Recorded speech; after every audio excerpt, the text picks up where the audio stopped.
जी अस्सलाम वालेकुम। यासीन आपके साथ हाजिर है। आज है 15 अक्टूबर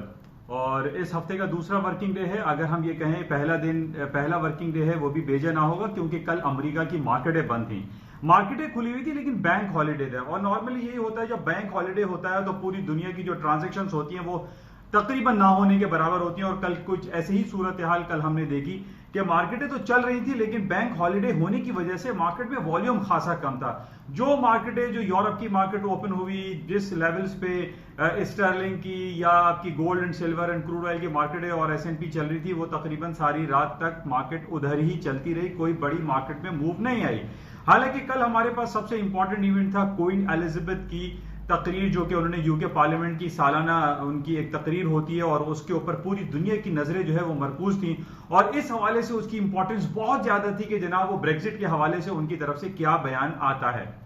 तो जो हमें जो लुब्बे लुबाब आप कह लीजिए, जो मुख्तसर तौर पर हमें जो समझ में आया कि जो क्वीन ने जो बयान दिया है वो बिल्कुल वही बयान दिखाई देता है जो कि बोरिस जॉनसन साहब चाह रहे हैं कि 31 अक्टूबर को ब्रेक्जिट हो जाए और 46 इयर्स ऑफ मैरिज बिटवीन बरतानिया और यूरोपियन यूनियन के दरमियान जो एक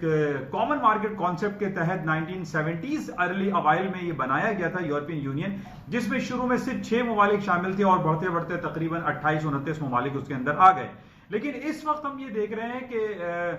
क्वीन एलिजाबेथ की कल जो स्पीच रही उसके अंदर हमें यही दिखाई दे रहा है कि उनकी तरफ से भी यही हमें इशारे मिल रहे हैं कि 31 तारीख को एक तारीख रकम होगी और बरतानिया यूरोपियन यूनियन से अलहदा हो जाएगा। हालांकि डिफरेंट हमारे पास खबर आती रही कि जनाब वो 3 महीने या 6 महीने के एक्सटेंशन के हवाले से बोरिस जॉनसन साहब कोई एक लेटर देंगे, एक एप्लीकेशन देंगे यूरोपियन यूनियन के उसको जो है उस दरखास्त को कबूल किया जाए और 3 से 6 महीने तक का एक्सटेंशन दिया जाए। लेकिन हमें ये दिखाई दे रहा है कि वो एक्सटेंशन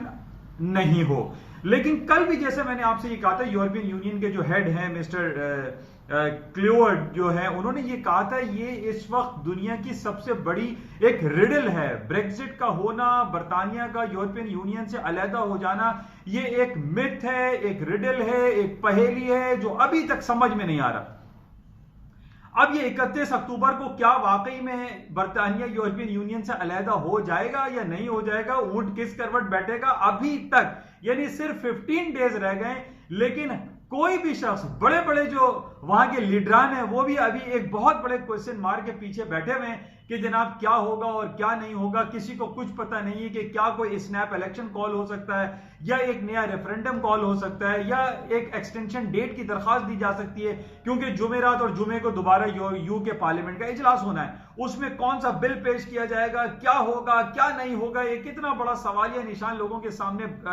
एक खड़ा हुआ है और लोगों को समझ में नहीं आ रहा है कि यूरोपियन यूनियन के साथ उनका जो रिश्ता है वो बरकरार रहेगा या नहीं रहेगा, या रेस्ट ऑफ द जो यूरोपियन यूनियन वाले हैं उनको भी नहीं पता कि भाई वो बरतानिया में नौकरी कर रहे हैं या बरतानिया वाले जर्मनी और फ्रांस में अगर वो नौकरी कर रहे हैं तो वो कल को बुला लिए जाएंगे, वापस हो जाएंगे। एक गैर यकीनी कैफियत, एक गैर यकीनी सूरत हाल जो है वो बरपा है पूरे बरतानिया में, ना सिर्फ बरतानिया में बल्कि पूरे यूरोपियन यूनियन में। तो इस हवाले से कल जो एक तकरीर हुई है मलका बरतानिया की, वहां से भी हमें यही इशारे मिल रहे हैं कि 31 मतलब क्या मैं आपसे ये कहूं कि इशारे मिल रहे हैं, वहां भी एक क्वेश्चन मार्क दिखाई दे रहा है कि जाहिर जो क्वीन है वो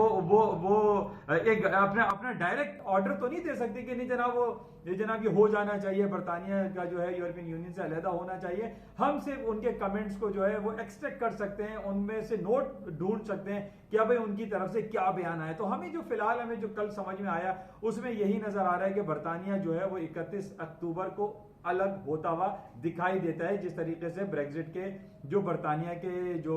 वजीर आजम है बोरिस जॉनसन साहब जो चाह रहे हैं वही कुछ हमें दिखाई दिया कि क्वीन भी वही कह रही हैं। बहरहाल इसको हम देखेंगे, लेकिन जिस तरीके से मैंने 3 दिन पहले आपको एक रिकमेंडेशन दी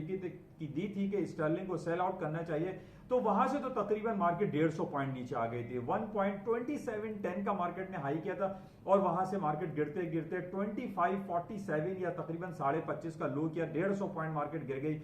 तो बहरहाल आज हम ये कहेंगे कि पूरा रेगुलर मार्केट है, पूरी दुनिया खुली हुई है, यूरोप ओपन है, अमेरिका ओपन है, कनाडा है, जापान है, पूरी मार्केट इस वक्त खुली रहेंगी। इस वजह से आज मार्केट में वॉल्यूम भरपूर दिखाई देगा, क्योंकि नॉर्मली हमने ये देखा है कि जब भी अमेरिका, कनाडा या दुनिया का कोई भी मुल्क बंद रहता है, जो बड़ी इकोनॉमीज क्लोज रहती हैं, हॉलीडेज रहती हैं, उसके वेरी नेक्स्ट डे जब मार्केट खुलती है तो उसमें एक बड़ी जबरदस्त मार्केट में मूवमेंट आती है, क्योंकि पूरी दुनिया जो है वो इंजेक्ट हो जाती है और वो इंटैक्ट होती है और मार्केट में उसका वॉल्यूम भरपूर आ जाता है। तो बहरहाल आज हम सारा दिन देखेंगे कि क्या सूरत हाल रहती है। इसके अलावा हमारे पास जो आज पाकिस्तान के हवाले से बड़ा इंपॉर्टेंट डे है, जैसे मैंने आपसे कहा था कि पेरिस बेस्ड एक FATF financial action task force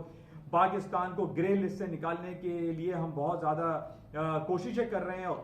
और दूसरी तरफ हम ये देख रहे हैं कि इंडिया हमारे पीछे लगा पड़ा हुआ है और वो FATF से ये रिक्वेस्ट कर रहे हैं, वो कोशिश में लगा है कि FATF में पाकिस्तान को ब्लैकलिस्ट कर दिया जाए, पाकिस्तान को पूरी दुनिया में तन्हाई का शिकार जो है उसको कर दिया जाए, तन्हा कर दिया जाए और उसका साथ कोई ना दे। अब ये हमारे लिए एक बहुत एक खुश आइंद कल की बात है, जो बरतानिया के शहजादा विलियम्स जो यहां पर आए हैं और उनकी जो अहलिया है केट विलियम, उनका यहां पर आना ये बहुत खुशाइन बात है। और ये मैं समझता हूं कि ये इंडिकेशन भी है कि आज हम तारीख में एक बहुत बड़ा मुकाम पालेंगे और पाकिस्तान का FATF में जो ग्रे लिस्ट है और इंडिया कोशिश कर रहा है कि हम ब्लैक लिस्ट में चले जाएं, वो उसकी ख्वाहिश पूरी नहीं होगी। पाकिस्तान ग्रे लिस्ट से भी हट जाएगा और पाकिस्तान के साथ बहुत ज्यादा इंशाअल्लाह अच्छे हालात पैदा होंगे, पाकिस्तान की स्टॉक मार्केट ग्रो करेगी, पाकिस्तान की इकोनॉमिक कंडीशन बेहतर हो जाएगी। और इस हवाले से इमरान खान साहब भी बहुत ज्यादा कोशिशें कर रहे हैं और उनकी जो पॉलिसीज हैं, जो इकोनॉमिक पॉलिसीज हैं, वो बहुत ज्यादा बेहतर हैं। जिस तरीके से FBR और जो हम टैक्सेशन के हवाले से बात कर रहे हैं, जो प्रोग्रेसिव टैक्सेशन की बात करते हैं कि अमीरों से लेके गरीबों के ऊपर खर्च करना, पिछले दिनों जो एक फूड के हवाले से जो उन्होंने कोशिश शुरू की, एक फ्री लंगर के हवाले से जो काम शुरू किया, वो पाकिस्तान इकोनॉमी के लिए वो एक अच्छा एक स्टेप है और हम सबको इसकी कोशिश करनी चाहिए। बहरहाल आज तकरीबन 3-4 बजे शाम तक हमारे पास FATF का रिजल्ट आ जाएगा और उसमें पता चलेगा कि पाकिस्तान आया ग्रे लिस्ट से निकला और हमारे लिए बड़ी खुशखबरी होगी पाकिस्तान पूरी कौम के लिए कि अगर हम पाकिस्तानी FATF से के ग्रे लिस्ट से निकल जाते हैं। बहरहाल इसको आज हम देखेंगे, लेकिन दूसरी तरफ हम ये देख रहे हैं कि जो अमेरिका में इंपीचमेंट और विसल ब्लोअर क्लेम्स के हवाले से जो बातें चल रही हैं वो अभी तक चल रही हैं, लेकिन उसका कोई नेगेटिव इंपैक्ट अमेरिका की स्टॉक मार्केट में नहीं पड़ रहा। हम ये देख रहे हैं कि आज भी अमेरिका की स्टॉक और पूरी दुनिया की स्टॉक मार्केट तकरीबन नियरली 1% प्लस में है। तो हम ये कैसे कह दें कि अमेरिका के सदर डोनाल्ड ट्रंप के खिलाफ जो है इंपीचमेंट का सिलसिला हो रहा है और मल्टीपल विसल ब्लोअर सामने आ गए कि जनाब उनको अपनी कुर्सी से हाथ धोना पड़ जाएगा, सदारती कुर्सी उनको छोड़नी पड़ जाएगी। ऐसा कुछ भी नहीं हो रहा है। हालांकि अब ये कहा जा रहा है कि जनाब डेमोक्रेट्स कह रहे हैं कि नहीं, उन्होंने अपनी लाइन क्रॉस किया और यूक्रेन के प्रेसिडेंट को उनको डायरेक्ट फोन नहीं करना चाहिए था। तो बहरहाल इस हवाले से हमें कोई निगेटिविटी दिखाई नहीं दे रही। वो एक अमेरिका का प्रेसिडेंट है, प्रेसिडेंट अपने मुल्क को संवारने के लिए बहुत कुछ कर सकता है, लेकिन डेमोक्रेट का ये बयान देना कि नहीं जनाब ये पॉलिटिकल बेसिस पे काम किया गया है, क्योंकि अगले साल 2020 के जो इलेक्शन होंगे उसमें जो बाइडेन उनके मध्य मुकाबले है और उन्होंने इस पूरे मामला को पॉलिटिसाइज करने की कोशिश की गई है। लेकिन वो ये कहते हैं ट्रंप साहब के मैं वहां का प्रेसिडेंट हूं, मुझे ये इम्यूनिटी भी हासिल है और मैं किसी के खिलाफ कोई कार्रवाई करने का जवाब रखता हूं। और अगर अमेरिका के एक्सचेकर को नुकसान हो रहा है, जिसमें कहा जा रहा है कि जो बाइडेन और हंटर बाइडेन ने बिलियंस ऑफ डॉलर का जो है अमेरिका की इकोनॉमी को नुकसान पहुंचाया है, तो ये उनका एक राइट है। He is a president of USA, तो वो ये कर सकते हैं। तो इस वजह से हम ये देख रहे हैं कि अमेरिका की स्टॉक मार्केट में कई नेगेटिविटी दिखाई नहीं दे रही है और आज की तारीख में अमेरिका और पूरी दुनिया की स्टॉक मार्केट नियरली 1% प्लस में है। तो ये इंपीचमेंट और विसल ब्लोअर क्लेम्स को हम इसको निगेट कर दें तो बेहतर होगा। इसका कोई नेगेटिव इंपैक्ट स्टॉक मार्केट में नहीं पड़ रहा है। अच्छा, इसी तरीके से हम एक कंसेशन का वर्ड बहुत ज्यादा इस्तेमाल हो रहा है। कंसेशन का वर्ड बरतानिया और यूरोपियन यूनियन के दरमियान भी इस्तेमाल हो रहा है कि कंसेशन ले रहे हैं, यानी कुछ बार्गेनिंग पोजीशन में दोनों आ रहे हैं कि यूरोपियन यूनियन कह रहा है कुछ लो कुछ दो, और इसी तरह बरतानिया और यूरोपियन यूनियन के दरमियान कुछ कंसेशन वाली बातें चल रही हैं कि किसी मामले पे किसी पॉइंट पे वो सेटल डाउन हो जाए। इसी तरीके से अमेरिका का जिस तरीके से कंसेशन के हवाले से एक ये, और जो चाइना और अमेरिका के दरमियान जो ट्रेड टॉक्स हो रही हैं उसमें भी वर्ड कंसेशन का इस्तेमाल हो रहा है। अमेरिका ये चाइना से कह रहा है कि आप कुछ कंसेशन करें, अपने जो प्रोडक्ट्स आप हमें अमेरिका को भेजते हैं, और इसी तरीके से चाइना ने ये कहा है कि आप जो फार्म प्रोडक्ट चाइना को सेल करते हैं, जो एक्सपोर्ट करते हैं, उसमें कुछ कंसेशन की जाए। तो बहरहाल इस कंसेशन वर्ड की वजह से हम देख रहे हैं कि बर्तानिया की जो करेंसी है पाउंड स्टर्लिंग भी अपर साइड पे गई है, स्टॉक मार्केटें पूरी दुनिया के ऊपर जा रही हैं इसी कंसेशन के वर्ड पे कि चाइना और अमेरिका के दरमियान कुछ कंसेशन हो जाएगा, जिसकी वजह से आज हम देख रहे हैं कि अमेरिका की स्टॉक मार्केटों में भी तेजी का रुझान बरकरार है। तो बहरहाल ये अच्छी बातें चल रही हैं, लेकिन जो नेगेटिव खबर हमारे पास है वो टर्की और सीरिया के हवाले से है, और इसी तरीके से हमारे पास नेगेटिव खबर जो ईरान के एक समुद्री जहाज के ऊपर अटैक हुआ जिसमें ऑयल बहुत वाफिर मिकदार में मौजूद था। उसमें ये कहा जा रहा है कि ये अटैक अमेरिका ने कराया या सऊदी अरब ने करवाया है। तो ईरान ये कहता है कि हमारे पास इसकी फुटेज अवेलेबल है और हम इसको राइट टाइम पर ये प्रोड्यूस करेंगे कि ये किसने ये अटैक करवाया है। बहरहाल इस नेगेटिविटी की वजह से हम देख रहे हैं कि तेल की कीमतें, सोने चांदी, पैलेडियम प्लेटिनम की कीमतों में तेजी आ सकती है। बहरहाल आज पहला दिन हम कह सकते हैं, आज हालांकि हफ्ते का दूसरा दिन है, लेकिन मार्केटें हायर साइड पे हमें दिखाई दे रही हैं। गोल्ड के जो लेवल में काफी अरसे से आप बयान कर रहा हूं कि 1480, 1485 है, 1490 के लेवल से मार्केट नीचे नहीं आती तो market will go up. Market में ज्यादा मंदी दिखाई नहीं दे रही है क्योंकि जियोपॉलिटिकल सिचुएशन काफी गंभीर है। तो बहरहाल आज मार्केटें खुल जाएंगी, सारी अमेरिका की मार्केटें ओपन रहेंगी, मार्केट में वॉल्यूम रेगुलर रहेगा, रेगुलर मार्केट चलेगी, वॉल्यूम यानी नॉर्मल रहेगा।